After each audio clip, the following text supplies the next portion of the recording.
दोस्तों आज के इस वीडियो में हम बात करने वाले हैं खेसारी लाल यादव का बहुते शानदार गाना अभी अभी हाल ही में आइल ह। गानवा के नाम है गोरी तोर गलिया।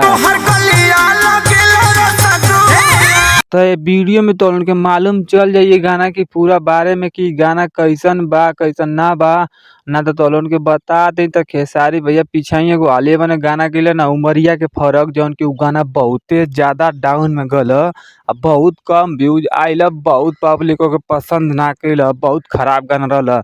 लेकिन तोलन के बता दें कि ई वाला जौन गाना बहुते बवाल वाला गाना लगन स्पेशल गाना अब बहुत शानदार गाना होखे वाला।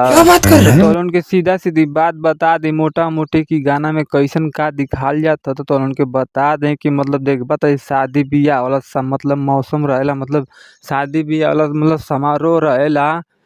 खेसारी भैया मतलब शादी में जाना हो ये सपना चढ़ रहे नहीं। अब मतलब खेसारी भैया तो लुक भी देख सकते हो कि मस्त इनका लौकत बा। मैडम जी खेसारी भैया सदिया में मतलब लाइन मारना खूब देखे ओखे ना तो इनके बहुत गुस्सा आवेला। तो मतलब खेसारी भैया से बस ये बात पूछनी कि तू मतलब हमके काहे मतलब एक तरफे देखत बा, मतलब काहे तू हमके देखत ताका झुकी कैले हवा। तो वही पे तो खेसारी भैया मतलब बतावे ना कि झकोरा मारे झूला आवे जो ना कि गोरी तो हर गलिया मतलब लागे रसगुल्ला। अच्छा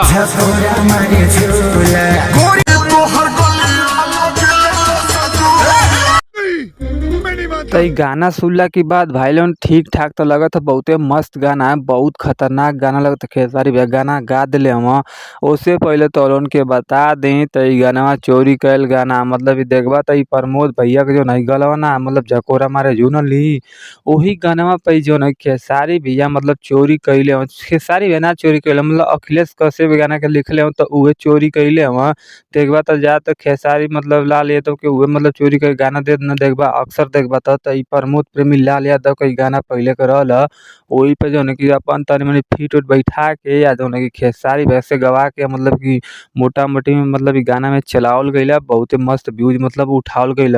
ना तो तोलन की यकीन ना होखत तो उनके व्यू देख सकत वाला उनके 2 मिलियन पार होखे वाला।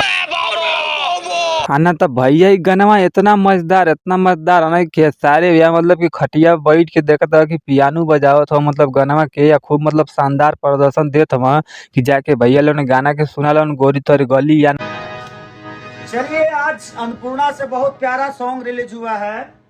सॉन्ग का नाम क्या है बाबू? बहुत प्यारा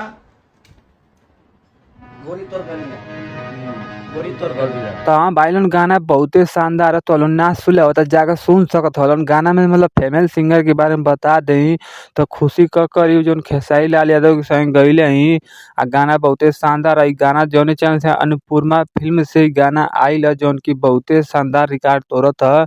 इससे पहले जौन गाना आइल मतलब कि एक दिन में 1 लाख व्यूज खातिर तरसत लेकिन ही देखबा तो मतलब एक दिन में मतलब कि 2 मिलियन भी टच हो गईल। अब बहुत शानदार गाना हो जाए आने वाला समय में। आना तो भैया तू गाना के ना सुन ले तो सुन लिया जाके और बताइया कमेंट करके गाना कैसा रहे खेसारी भैया का कैसा ना तो लोग अपन राय जरूर दिया भैया लोग ना तो तोलन के बता दी कि तू कहाँ रहेला भैया हमके वीडियो बना के बताए के पड़ला। खेसारी भैया का मस्त मस्त गाना आओ तो जाके सुना लोगन।